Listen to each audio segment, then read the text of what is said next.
S, ಈಗ ನೀವು ಈ ಸುದ್ದಿನ ನೋಡಲೇಬೇಕು. ಈ ಸುದ್ದಿಯನ್ನು ಕಿವಿಗೊಟ್ಟು ಕೇಳಲೇಬೇಕು, ಮನಸ್ಸಿಟ್ಟು ಗಮನಿಸಲೇಬೇಕು.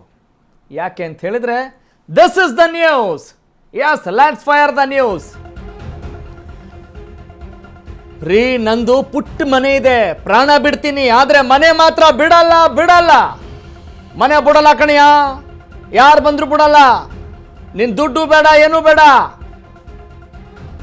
ಯಾರ ವಿರುದ್ಧ ಹೇಳ್ತಾ ಇರೋದು? ಹಾಲಿ ಮುಖ್ಯಮಂತ್ರಿ, ರಾಜ್ಯದ ಮುಖ್ಯಮಂತ್ರಿ DK ಶಿವಕುಮಾರ್ ವಿರುದ್ಧ ವೃದ್ಧನ ಆಕ್ರೋಶ. This is the reality, this is the news, this is the point to be discussed. ಬಿಡದಿಯಿಂದ ಅಶ್ವವೇಗ ಗ್ರೌಂಡ್ ರಿಪೋರ್ಟ್ ನಿಮ್ಮ ಮುಂದೆ. ನಂದು ಪುಟ್ಟ ಮನೆ ಇದೆ, ಪ್ರಾಣ ಬಿಡ್ತೀನಿ, ಆದ್ರೆ ಮನೆ ಮಾತ್ರ ಬಿಡಲ್ಲ. ಇದು ಒಬ್ಬ ವೃದ್ಧನ ಮಾತು. ಮನೆ ಬಿಡಲ್ಲ ಕಣಿಯ, ಯಾರು ಬಂದ್ರು ಬಿಡಲ್ಲ. ಅವ್ರಿಗೆ ಅವ್ರದ್ದೇ ಆದಂಥ ಎಮೋಷನ್ ಇದೆ, ಮೆಮೊರಿ ಇದೆ, ಒಂದು ಕನೆಕ್ಷನ್ ಇದೆ ರೀ.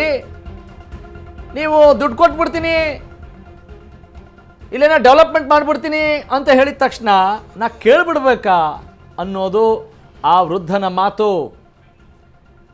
ಯಾವುದರ ಆಧಾರದ ಮೇಲೆ ನೀವು ಟೌನ್ಶಿಪ್ ಮಾಡ್ತಿರೋ, ಶಿಪ್ ಮಾಡ್ತಿರೋ, ಏನಾದರೂ ಮಾಡ್ರಿ ರೀ, ಆದರೆ ಯಾರ ಆಧಾರದ ಮೇಲೆ, ಯಾರು ಅನುಮತಿ ಕೊಡಬೇಕು? ನೋಡಿ, ದೃಶ್ಯದ ಬಲಭಾಗದಲ್ಲಿ ನೋಡ್ತಾ ಇದ್ದೀರಲ್ಲ, ನನ್ನ ಕಲೀಗ್ ಮಾತನಾಡಿಸ್ತಾ ಇದ್ದಾರೆ. ಸ್ವತಃ ಬಿಡದಿಯ ವೃದ್ಧ, ನಾ ಪ್ರಾಣ ಬೇಕಾದರೂ ಬಿಡ್ತೀನಿ, ಮನೆ ಬಿಡಲ್ಲ ಕಣ್ಯ ಅನ್ನೋ ಮಾತನ್ನು ಹೇಳ್ತಾ ಇದ್ದಾರೆ. ನೀವು ಇಂಥವ್ರು ಹೊಟ್ಟೆ ಮೇಲೆ ಹೊಡೆದು ಏನು ಮಾಡ್ಲಿಕ್ಕೆ ಹೊರಟಿದ್ರಿ? ಇದನ್ನು ಹೆಂಗೆ ಕನ್ವಿನ್ಸ್ ಮಾಡ್ತೀರಾ ಹೇಳಿ DK ಶಿವಕುಮಾರ್ ಸಾಹೇಬ್ರೆ? ಓಕೆ, ಈಗ ನಾನು ಮಾತಾಡಿದ್ದು ನೀವು ಕೇಳಿಸ್ಕೊಂಡ್ರಿ. ಸ್ವತಃ ಆ ಬಿಡದಿ ವೃದ್ಧನ ಮಾತೇನು, ಮನದಾಳದ ಆಶಯವೇನು, ಆತನ ನೋವೇನು? Let's have a look. ಏನ್ ಸಮಾಚಾರ? ನಾವು ಮನೆ ಬಿಡಲ್ಲ ಕಣ್ಸ್ವಾಮಿ, ಮನೆ ಬಿಡಕ್ ಹೋಗಲ್ಲ. ನಾವು ಕೂಲಿ ಮಾಡ್ತಾ ಇದೀವಿ, ನಾವು ಬಿಡಲ್ಲ ಮನೆ, ಯಾರು ಬಂದ್ರು ಬಿಡಲ್ಲ. ಈಗ ದುಡ್ಡು ಕೊಡ್ತಾರಂತ. ಇಲ್ಲ ಬೇಡ, ದುಡ್ಡು ಬೇಡ, ನಿಮ್ಗೆ ಇದು ಬೇಡ, ನಾವು ಬಿಡಲ್ಲ ಮನೆ. ಯಾರು ಕರ್ಕೊಂಬರ್ರಿ ಅಷ್ಟೇ. ಈಗ ಜಮೀನ್ ಎಷ್ಟೈತೆ ಕೊಡ್ರ? ಜಮೀನಿಲ್ಲ, ಬರೀ ಮನೆ ಸ್ವಾಮಿ. ನಮ್ ಜಮೀನ್ ಇಲ್ಲ, ನಾವು ಮನೆ ಬಿಡಲ್ಲ. ಏನ್ ಕೆಲಸ ಮಾಡ್ತೀರಾ? ಈಗಲೂ ಕೂಲಿಗೆ ಹೋಗ್ತೀರಾ? ನಾವು ಕೂಲಿಗೆ ಹೋಗ್ತೀವಿ, ಉಪಚಾರಕ್ಕೆ ಹೋಗ್ತೀವಿ, ಮಕ್ಕಳು ಸಾಕ್ಬೇಕು ನಾವು. ಎಷ್ಟು ಇಬ್ಬರೇ ಇರೋದು, ನಮ್ಮ ಮನೆ ಬಿಡಲ್ಲ ಸ್ವಾಮಿ.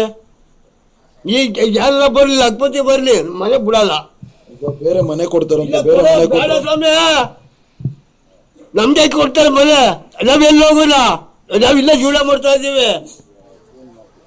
ನಾವು ಜೀವನ ಇಲ್ಲೇ ಮಾಡ್ತೀವಿ ಸ್ವಾಮಿ, ನಾವ್ ಎಲ್ಕ್ ಹೋಗೋಣ? ನಾವು ಮನೆ ಮಾತ್ರ ಬಿಡಲ್ಲ, ಯಾರು ಬಂದ್ರು ಬಿಡಲ್ಲ. ನೋಡಬಿಡ್ತೀವಿ, ಗೌಡ್ರೆ ಏನ್ ಸಮಾಚಾರ? ನೋಡಿ, ನನ್ನ ಕಲೀಗ್ ಜೀವನ್ ಮಾತನಾಡಿಸ್ತಾ ಇದ್ರು ಹೆಂಗಿತ್ತು ಅಂಥೇಳಿ. ಅವರು ಏನೋ ಮಾಧ್ಯಮದವ್ರು ಬಂದಿದ್ದಾರೆ ಅಂಥೇಳಿ ಎಕ್ಸ್ಟ್ರಾ ಏನೂ ಹೇಳಿಲ್ಲ. For your kind information, he is pouring his heart out. ತನ್ನ ಹೃದಯದ ಮಾತನ್ನು ಆಕ್ರೋಶಭರಿತರಾಗಿ, ಸಾತ್ವಿಕ ಸಿಟ್ಟನ್ನು ಹೊರಗೆ ಹಾಕ್ತಾಯಿದ್ರು. ಏನು ಮಾತಾಡ್ತಾ ಇದ್ದೀರಿ, ನಾವು ಯಾಕ್ರೆ ಮನೆ ಬಿಡೋಣ ಅನ್ನುವ ಆ ಕನೆಕ್ಷನ್ ಬಗ್ಗೆ ಹೇಳ್ತಾ ಇದ್ರು. ಅಂದರೆ ಅವ್ರಿಗೆ ಯಾವುದೇ ದುಡ್ಡು, ನೀವು ಅಭಿವೃದ್ಧಿ ಅಂತ ಹೇಳೋ ವಿಚಾರ ಬೇಕಾಗಿಲ್ಲ.